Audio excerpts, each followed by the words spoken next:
And I like telling pan-Celtic stories that don't only come from Ireland, but come from all over the place.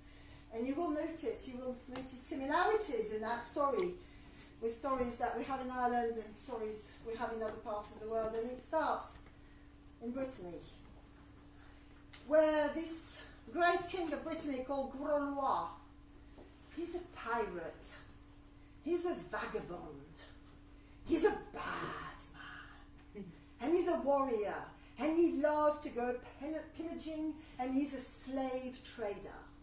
And he takes his boat and he goes all the way from Brittany across to Cornwall, and then across to Ireland, and then possibly to Scotland, we don't know. But what we do know is that when he comes back to Brittany, he comes back with a horse.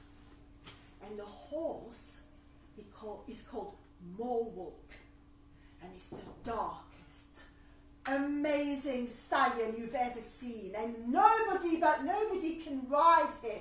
He's got the flaming nose, and he's got the extraordinary eye, and he's as fast as the wind, and the only other person that can ride him is this woman. Ladies and gentlemen, he has brought back a woman with him, and we don't know where she comes from, and it is said that she may have been married before, and her husband died of a mysterious death that nobody can explain, and she is beautiful. She has long red hair and green eyes, and she looks like a mermaid, and yet the horse will let her ride him. There also came the little girl. The little girl was born in the sea, we are told. And then they're very happy for a quick while, and as the story goes, well, what happens is that the woman dies. And the woman dies, and Grolois falls apart completely, goes depressed, doesn't go on antidepressants, it's a disaster, starts drinking, won't do anything. And the little girl, she's left to her own devices. And remember, she was born in the sea, it is said, and she goes to the beach every day, and she dances along the beach all naked. And as she grows, it appears that the ocean, the great ocean itself, or himself, comes and gathers her in his arms. And they appear, the fishermen say, they appear to make love on that beach. And one day, they see her throwing a ring in the sea. And it appears like a hand comes out of the sea, made of waves and water, all green and glistening, and the ring fits on the finger. And she is engaged with the ocean. Manahan, I think you call him. Powerful forces, and she doesn't want to leave the beach anymore, so she goes to her father. Grolois is drunk somewhere, and she says to him, Father, build me a town on the beach. Build me a town on that beach. And everybody says, how can you possibly build a town on the beach? And we know what happens in America, people building towns on the beach. Florence, I give you. But no, they build a town on the beach, and there's thousands of slaves build that town, and they build a wall, a seawall along that beach, and behind the seawall they create the most beautiful town you have ever seen, with towers of glass glistening in the sun, with the most amazing temples, with a university full of absolutely clever people, with poetry and art and music and everything you can think under the sun. And on the seawall there is a gate, a golden gate, locked by a golden key. And at special times the door is open so that the water comes in, and then the water goes out again.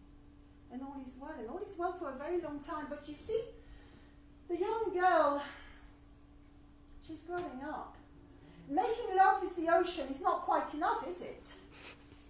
No. I can hear people laughing. Have you tried it? Actually, I quite like making love with the ocean, but never mind.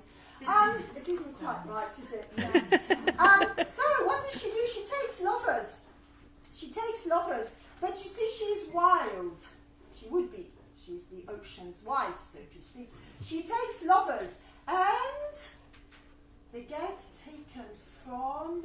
gates of the town into the castle.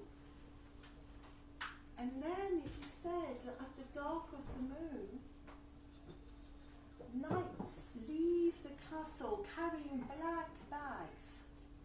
And then they throw those bags into the sea. And to this day, that bay, because I am telling you a story that is absolutely true, to this day that bay is called La Baie des Trépassés, which means the Bay of the Dead in Brittany, and you can look it up, it's true. And there's rumbling in the land, you know, because all those young people are disappearing, girls, boys, anything will do. And there's grumbling, people are really angry and they're beginning to gather around the town, around the walls, and they're saying, what's going on? What's happening? What is happening to our children? They're all disappearing one after the other. Meanwhile, in the castle, there's a new page called Sylvan. And our girl, oh, I didn't say her name is Dahout. She's not very pleasant and sounds very odd indeed. Our girl, she falls in love with him, now this time for real. No messing around. Not the old lover that we're going to get rid of and put in a black bag and throw in the sea. No, no, no, she falls in love with Sylvan for real. And the ocean is livid, literally. And as they're making love the first time, the wind rises. And when she's had her orgasm and she's satiated, she says to Sylvan, she says, go to the window and have a look. What's going on? Because the tower, it's beginning to shiver. And he goes to the window and he has a look and he says, well, the sea is dark, purplish, and the sky, well, it is darkening. Oh, she says, that's so exciting, that turns me right on, she says. It is a very rude story and for adults only. And now I'm saying it's believing. It's disgusting. Oh. So the second time they make love again. And this time, the tower, it's rocking. And that's not because of the orgasm, it's because the wind and the ocean's completely gone off. And Sylvan, go back and have a look at the window. What do you see? The sea, he says, has started to turn yellow. And the foam is rising up the tower. And yet, she says, carry on, let's do it again. So they do it again, but this time it is so bad when he looks out of the window that he cannot actually see anything. And downstairs, there's banging on the door. Because the people of the town, do you remember them, the one that want their children back, they want her. So we have this huge storm going on. This huge storm going on. The people of the town banging on, and she does not care. That who doesn't give a monkey's ankle. She says to Sylvan, she says, let's open the golden door. Let's let the ocean in to see what will happen. She gives him the key. And the stupid boy goes down to the gates and opens it. And gets swept into the town by the biggest wave you have ever seen. And the entire town gets submerged. Oh dear God, she thinks, oh my God, what am I going to do now? So she runs to the top of the tower, her father's lying there, drunk again, and she says, Father, help me, as you do. And he's a very nice man. No, he's not, actually. He says, okay, well, let's do something, let's try to escape. So they go and they get the horse. Remember him, with the nostrils and everything. And they get on the horse, and they're flying across the bay. When suddenly, you remember, behind them, there's all these people screaming, drowning here. Do they pay the slightest attention? No. They are flying across the bay. And out of the seas, you might not be able to sleep after this, out of the sea come the arms of all these men and women she has drowned. And they grab her ankles.